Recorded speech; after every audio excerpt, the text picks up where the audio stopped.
Hello po. Gumawa po ako ng video para masagot yung mga tanong nyo sa akin kung paano ko nakilala ang aking fiancé na si Jim. Punta lang po kayo sa Apple Store or sa Play Store kung Android.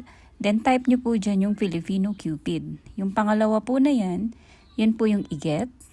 Then gagawa tayo ng account. Double click and then ayan. Dito ko rin po nakilala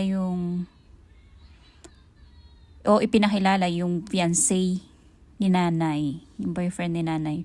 From Ireland naman yun. Tapos si G magkaiba, US naman po.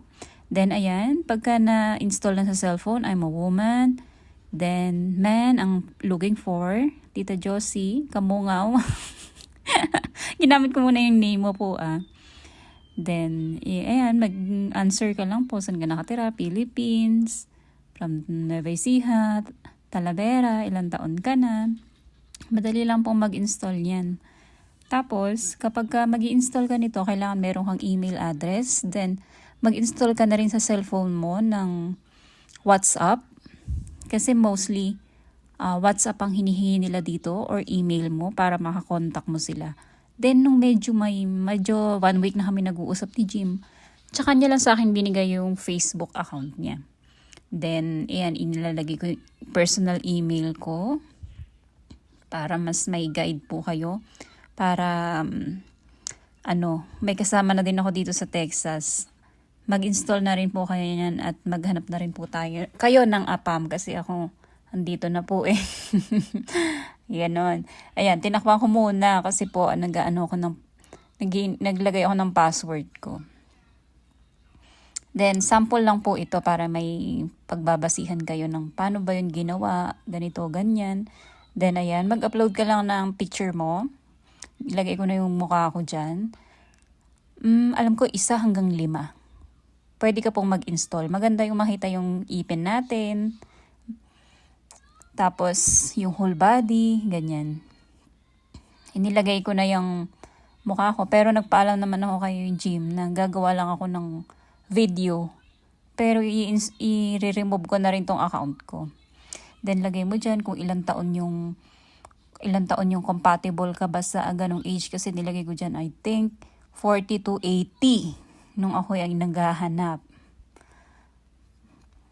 Tapos, mamimili ka dyan ng bansa. Kung saan mo gusto, sa US, sa Canada, or Europe, ganyan. Asian, ayan, mga tanong-tanong lang naman. Kung umiinom, mga ganon, basic lang naman. Para pagka napuntahan na ng AFAM yung account mo, may mababasa na sila na hindi ka umiinom, or umiinom ka, or single ka ba, or byuda. Ganyan. Average lang naman. Katawan ko, din naman ako kapayatan. Average lang. Pag kasi dito sa US, ako nag-install dito ng ganyan, kailangan ko pang magbayad para makachat ang mga Pilipina. Pero pagka ako nasa Pilipinas, gaya noon way back 2019, libre lang siya. Wala akong binayaran kahit piso. Kaya yun, nainggan yung makipag-chat. Tinuro ni Ma'am Maricor Benaventura, customer namin, ang ganyang dating site. Kumbaga may nag-guide sa akin kung paano ko yan nalaman. Then little bit naman na pakikipag-usap din sa mga puti. Kung ano ibig sabihin nito, ganyan. Then ayun, nandyan na siya, nasa WhatsApp na yung Pag kinlik mo yung home, lalabas na dyan yung mga foreigner. Pagka naman bastos, block na lang kaagad. Ganun lang po yan, kadali. Thank you for watching!